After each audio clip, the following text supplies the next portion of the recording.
নাহমাদুহু ওয়া নুসাল্লি আলা রাসূলিহিল কারীম আম্মা বা'দ। যে জুমার দিনে দুরূদ শরীফ পড়ার ফজিলত কি, এই ব্যাপারে একটি হাদিস পেশ করব। যে হযরত আনাস ইবনে মালিক রাদিয়াল্লাহু তাআলা আনহু থেকে একটি লম্বা হাদিস কি আছে, বর্ণিত আছে।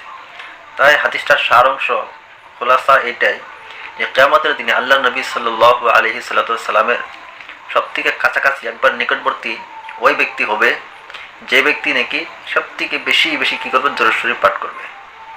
আল্লাহ নবী সাল্লাল্লাহু আলাইহি সাল্লাম আরও বলেন, যে ব্যক্তি নাকি জুমার দিনে 100 বার দুরূদ শরীফ পাঠ করবে, আল্লাহ রাব্বুল আলামিন তার 100টা হাজত, 100টা জরুরত পুরা করে দিবে। তার মধ্যে থেকে 30টা হাজত, 30টা জরুরত দুনিয়ার মধ্যে কি করে দিবেন, পুরা করে দিবেন।